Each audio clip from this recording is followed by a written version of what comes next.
Boa noite, pessoal. Hoje nós vamos falar sobre a desidratação. Acredito que todo mundo já ouviu falar aqui sobre o processo de desidratação, não é isso?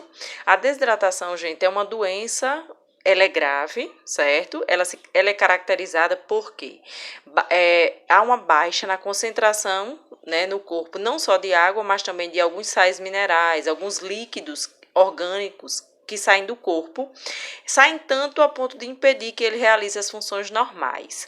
Então, por exemplo, desses sais minerais, quando a pessoa está desidratada, ela não só perde água, mas ela pode perder algumas substâncias importantes para o organismo, como cálcio, ferro, fosfato, potássio, fósforo, sódio. Estão vendo aí? Então, a desidratação é uma doença que ocorre a baixa concentração não só de água, mas também desses sais minerais, e por isso o corpo deixa de cumprir as suas funções como deve realmente cumprir, certo? É uma enfermidade, pode ser secundária, né? A desidratação ela pode ser secundária, pode ser realmente uma consequência de uma diarreia. Por exemplo, a pessoa que está com diarreia, ela vai perdendo muitos sais minerais, muitos eletrólitos e líquido também, ao ponto de chegar a ficar desidratada, né? Mas ela é mais perigosa nas crianças, especialmente nos recém-nascidos, nos lactentes e também para os idosos. Por quê? Porque são aí seres humanos que nessa faixa etária de idade, eles têm uma tendência maior a perder líquido. Consequentemente, eles podem ficar mais desidratados e aí por isso que é mais grave. Tá bom? É uma doença que atinge todos os sistemas do corpo quando a gente está com ela.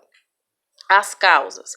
A desidratação ela pode ocorrer se a água é eliminada pelo organismo, né, através da respiração, do suor, da urina, fezes, das lágrimas, não for reposta, né, adequadamente, ou seja, se esses líquidos saírem do nosso organismo, mas não forem repostos, né? Se a gente não colocar a mesma quantidade de líquido no organismo, então a gente pode ficar o quê? Desidratado, não é isso? Então, essas são as causas. Isso também pode acontecer quando os líquidos, né, que a gente toma é insuficiente. Nos quadros de vômito, diarreia, febre, onde a gente perde bastante líquido, né, no corpo. Nos dias de muito calor, porque a gente transpira muito, consequentemente a gente vai perdendo líquidos. E nos portadores de diabetes. Por quê? Porque os diabéticos, eles têm um aumento no número das micções. O que é micção, gente? É urina, né?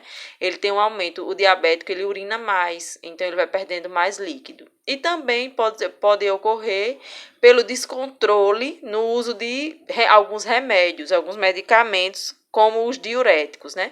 Medicamentos diuréticos são aqueles medicamentos que ajudam a eliminar os líquidos retidos no corpo, ok? Os sintomas, né, da desidratação a desidratação ela pode ser classificada em segundo grau de gravidade, ou seja, pode ser leve, pode ser moderada ou pode ser grave, tá bom? Os sintomas clássicos de uma desidratação leve e moderada é o quê? A pessoa fica apresentando sede exagerada, a boca fica seca, a pele seca, olhos fundos, fica pequena produção de lágrimas, ou então ausência de lágrimas, né, na pessoa que está desidratada aí de forma moderada, diminui o suor, sudorese, que é o suor, e nos bebês, a parte da fontanela, que a gente sabe que a gente viu em anatomia, ou seja, a moleira, ela fica bem afundada. É um dos sintomas que o bebezinho apresenta, que ele pode estar desidratado, certo? Dor de cabeça, sonolência, tontura, fraqueza, cansaço, aumento da frequência cardíaca também podem estar associados aos episódios de desidratação. Às vezes a gente o paciente está muito desidratado e ele apresenta realmente um aumento aí dos batimentos cardíacos, né? Um ataque cardíaco. Além desses sintomas que vão se intensificando quando o caso vai se agravando, nos casos de desidratação grave, gente, pode surgir outros sintomas, como queda de pressão arterial, a pessoa fica com a pressão lá embaixo, né? Perda de consciência, o paciente pode chegar a convulsionar, entrar em coma e também pode chegar à falência dos órgãos e à morte. Então, a desidratação é realmente que a gente tem que ficar atento, principalmente nas criancinhas. O diagnóstico de desidratação está baseado principalmente na avaliação clínica, né? O médico, clinicamente, a gente já consegue observar sinais assim bem característicos de uma desidratação, mas também é necessário alguns exames simples, como hemograma, alguns exames de sangue, de fezes, de urina, que identificam a causa, não é, da desidratação e o grau de gravidade que o paciente está apresentando, tá bom? O tratamento... O leite materno, por exemplo, é um recurso muito legal, muito bom e eficaz para o tratamento da desidratação nos primeiros 6 meses da criança. Então, a criança está nos primeiros 6 meses, está desidratada, ela mama, o leite materno vai ajudar muito a recuperar, certo? Depois, independente da idade, nos casos de desidratação leve e moderada, beber muita água filtrada, né, ou fervida, em goles pequenos, porque quando a criança está desidratada, ela precisa tomar água, mas a água tem que ser dada em goles pequenos, principalmente se ela está vomitando, né, porque se a gente começar a dar muita água, ela vai vomitar ainda mais. Intervalos curtos, né, pode ser o suficiente para reidratar o organismo, tá bom? Vamos lá. É importante também manter a pessoa em ambiente com uma temperatura amena, ou seja, que não esteja muito calor, porque a pessoa já perdeu muito líquido, né? Então, tem que evitar a perda de água através do suor, tá bom? Nos casos de desidratação grave, que podem ocorrer de uma hora para outra, né? A reidratação, ela deve ser feita com soro oral, que a gente já viu como é que faz, distribuído nos postos gratuitamente ou em casa mesmo, né? Aqueles soros caseiros, que a gente pode também utilizar, tá bom? Esse soro, mais uma vez explicando, né? Ele pode ser preparado em casa, ele tem validade de 24 horas depois de diluído na água, não é isso? Então, as recomendações é beber bastante líquido, pelo menos 2 litros de líquido, de água por dia. Verificar se as crianças e os idosos estão realmente tomando essa quantidade de líquido necessária, né, para manter a hidratação no organismo. Nessas faixas de idade, muitas vezes esquece de fazer, as crianças ficam brincando, ou então a mamãe está muito atarefada, não lembra de dar água, né, e os idosos também costumam dizer que nem gostam, né, de tomar muita água. Então, a gente tem que ficar atento para isso. Usar roupas leves, né? Evitar a exposição direta ao sol nos dias muito quentes, porque isso aumenta a temperatura e aí a pessoa vai perdendo líquido através do suor. Não praticar exercícios físicos nas horas mais quentes do dia. Lavar bem as mãos antes das refeições, depois de usar o banheiro. Se certificar se os alimentos que estão sendo ingeridos crus, se eles foram realmente corretamente lavados, né? Preparados, tá bom? E agora a gente vai ver uma outra patologia que é a desnutrição. Desidratação, perda excessiva de líquidos do corpo. E a desnutrição já é um outro agravo, né? É uma doença realmente de natureza clínico-social, tem muito a ver com o fator social, né, das pessoas, econômico, questão de infraestrutura. É uma questão assim multifatorial mesmo, né? As raízes se encontram na pobreza, né, da desnutrição.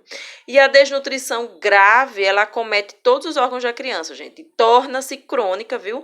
E leva a óbito, caso não seja tratada adequadamente, ok? Então, pode começar a desnutrição basicamente, né? Pode ocorrer já dentro do útero. Olha, a criança ainda na vida intrauterina, e aí a mãe é malnutrida, então a criança vai ter um baixo peso ao nascer, frequentemente, cedo na infância, né, em decorrência da interrupção precoce, ou seja, a mamãe deixa de dar de mamar o aleitamento materno exclusivo antes do tempo, então a criança já perde aí alguns nutrientes, anticorpos, né? A alimentação complementar inadequada nos primeiros 2 anos de vida, associada muitas vezes à privação alimentar, às vezes os pais não têm nem o que dar, né, de comer à criança, então dá coisas que realmente não nutrem, né? Então, ocorrem repetidos episódios de doenças infecciosas, como diarreias e doenças respiratórias também pode deixar a criança, a desnutrição deixa a criança vulnerável, e aí a criança pode pegar algumas doenças que são infecciosas, né? Isso vai gerar uma desnutrição primária, né? Outros fatores de risco na gênese, ou seja, na causa da desnutrição, incluem problemas familiares relacionados à situação, como eu disse, né, socioeconômica, né? Ou seja, as mamães ou os papais, né, eles não têm condições de dar um cuidado à criança pequena, uma alimentação, higiene adequada, cuidados com a saúde de modo geral, né? E também o fraco vínculo entre mãe e filho, né? Isso também influencia muito, porque a criança é deixada ao léu, então ela também não vai se alimentar adequadamente. Não é isso? A classificação do estado nutricional de uma criança é realizado um acompanhamento do crescimento e desenvolvimento dessa criança, é realizado mês a mês, todo mês, quando a criança vai para a consulta de puericultura, né, no posto de saúde. A criança deve ser pesada e também verificada a estatura dela, se ela está ganhando peso adequado, se ela está crescendo adequadamente, e os dados vão ser anotados na caderneta da criança, como a gente viu nas primeiras aulas. Ok? A primeira etapa, né, observa se ele está dentro do caminho da saúde, ou seja, se ele está entre os percentis que tem lá, como a gente viu quando vai preencher a caderneta, né, da criança, lá tem os percentis entre 10 e 95, um gráfico, que a gente vai anotando lá o peso da criança e a altura também, e a gente vai vendo se a criança está com peso normal. Se a criança está com peso normal, ela é chamada de eutrófica. Eutrófica significa que ela está com peso normal. Se o peso da criança estiver acima de 97, né, do percentil, aí ela vai estar com excesso de peso, ela vai ficar na linha vermelha ou preta, né, superior lá no gráfico. Significa que ela está com peso acima do esperado para a idade dela. Isso pode ser porque a sua alimentação pode conter muitas massas, frituras, doces, né, refrigerantes e poucas frutas e verduras. Porque a gente precisa ressaltar que a desnutrição também ocorre nas famílias que têm um poder aquisitivo maior, ou seja, as famílias que têm mais condições, elas também correm esse risco, porque a desnutrição não só tem a ver com falta de alimento, mas também com alimentos inadequados. Então, se uma criança ela não come adequadamente, ela pode estar até com gordinha, mas ela vai estar desnutrida, né? É diferente. Olha aí, gente, ó, o gráfico, né, de acordo com o peso, aqui, ó, peso, a idade, aí a gente vai botando a bolinha aqui e vai vendo se está adequado, né, precisa ser revisto os hábitos alimentares da criança, se acontecer isso, essa família deve ser ajudada a ter uma alimentação mais saudável. Tá bom? E se o peso da criança estiver abaixo do percentil 10 e acima do percentil 5, dizemos que ela está em risco nutricional, né? Se ela estiver entre o percentil 5 e o 3, ela está em desnutrição leve. Nestes casos, aí tem que ter cuidados nutricionais, né? Para que volte ao caminho da saúde, que é o que a gente chama. Agora, se o peso da criança estiver abaixo do percentil 3, ele já está na linha vermelha de baixo, significa que ele está em estado de desnutrição grave ou moderada. Nesse caso, aí já tem que ser encaminhada para um serviço de saúde para ser tratado, tá bom? A segunda etapa, é necessário também observar se a curva, né, lá do gráfico, do peso, está subindo, né, porque ela precisa subir, tem que se manter numa reta, ou se ela está descendo. Porque se estiver subindo demais, é um perigo. Se estiver descendo demais, é um perigo. Tem que se manter aí na horizontal, tá bom? Linha subindo, uma curva ascendente, né, que sobe, o peso está aumentando sempre a cada medida. Isso é muito bom para as crianças normais. Esse aumento de peso, né, ele precisa andar lado a lado com o caminho da saúde. Se a criança estiver em risco de ficar desnutrida, aí essa curva, é preciso que essa curva suba mais do que a curva do caminho da saúde, para que com o tempo ela possa alcançá-lo. Porque é diferente, se a criança já está desnutrida, ela tem que realmente se alimentar mais, e aí a linha tem que subir mais. Se a linha está reta, né, a criança não está mudando de peso, isso é perigoso em alguns casos, porque significa que a criança não está saindo do canto, ou seja, ela não está se desenvolvendo. Nesse caso, é preciso descobrir por que é que a criança não está ganhando peso, né, naquele mês, tá certo? Ela pode ter ficado doente, né? Isso atrapalhou no seu apetite, porque todo mês ela precisa ganhar um pezinho, né? A criança, o bebezinho. E aí, por isso, no mês seguinte, ela precisa se alimentar melhor para recuperar o peso que perdeu quando estava doente, né? Caso a linha se mantenha reta em duas medidas, será preciso encaminhá-la para um profissional de saúde, porque se ela realmente não começar a ganhar peso, vai ter que ir para um profissional de saúde para que ele possa descobrir o que está acontecendo. Fazendo isso, nós evitamos que a criança realmente tenha uma desnutrição grave, né? Se a linha está descendo, gente, lá no gráfico, o peso da criança está diminuindo, né? Desde a última vez em que foi pesado. Isso é ruim, porque quer dizer que a criança pode estar a caminho da desnutrição, certo? Caso ela esteja abaixo do caminho da saúde, isso significa que não está conseguindo se recuperar, né? E aí a criança que estiver em tratamento, significa que ela precisa ser revista, né? E é importante identificar aí quais são as condições da família para poder ajudar essa criança, né? Os exames, o exame dos sinais físicos, ou seja, a gente identifica a desnutrição também através de alguns sinais físicos, são eles a fraqueza, a magreza, às vezes a criança parece que tem uma pele, tá só a pele e o osso, né? Presença de edema, fica inchaço nos pés, nas mãos, poucos cabelos, os cabelos sem cor, secos, né? Às vezes as pontas ficam quebradiças, se quebram, e aí isso já são sinais aí de uma criança desnutrida. Não tem nutriente, né? Para manter a pele, as unhas se quebram facilmente, a pele fica com um sinal de prega, ou seja, quando você puxa facilmente com os dedos como se fosse uma pinça. Os olhos ficam embaçados, sem lágrimas, né? A criança adoece com facilidade.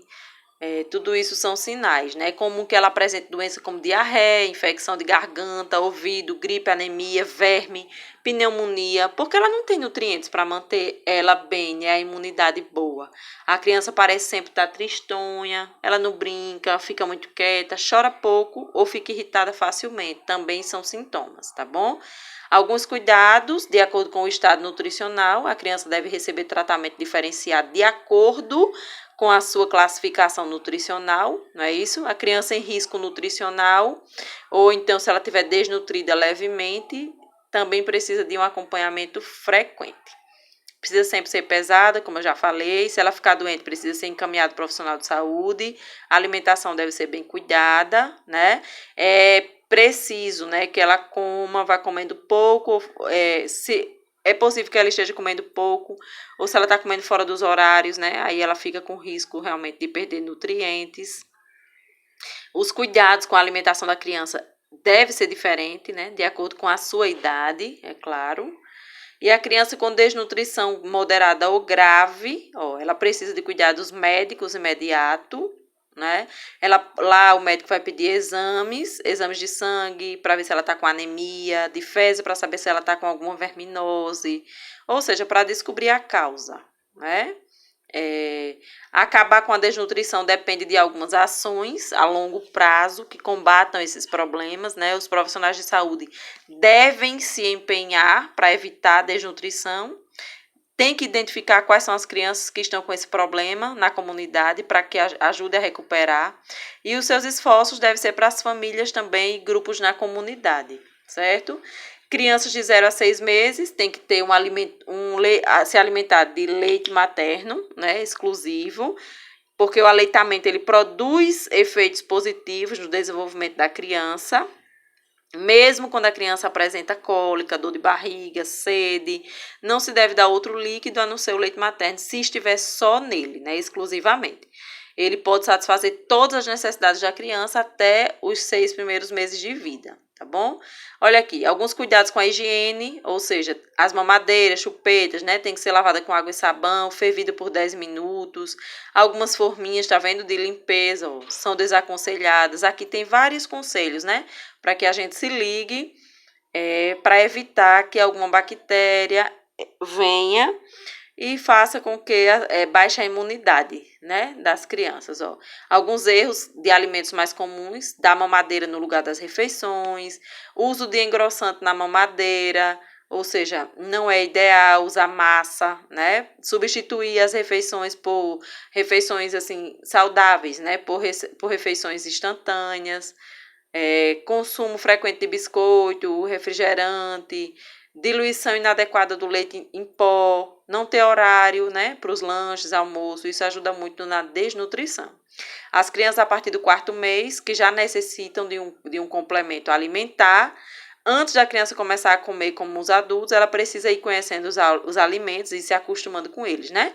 A partir de 1 ano, a criança já vai comer a mesma comida dos adultos, mas tudo deve estar bem picadinho. Então, aqui tem algumas orientações que vocês precisam ler. Ó, os temperos devem ser suaves, né? Dicas para a alimentação da criança desnutrida. Elas devem comer sempre acompanhada de um adulto, acima de 1 ano, né?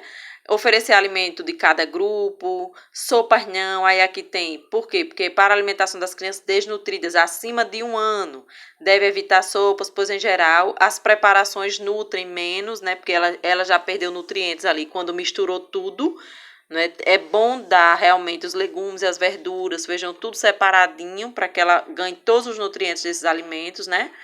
Dormir após o almoço, não fazer atividade física após comer, porque a fadiga deixa a criança agitada, dieta rica em vitaminas e minerais. Pronto, aqui são esses dois males, né, que é a desnutrição e a desidratação, são os nossos assuntos que bem importantes, que a gente vai lidar muito nisso durante a nossa profissão, né, enquanto profissionais de saúde com as crianças.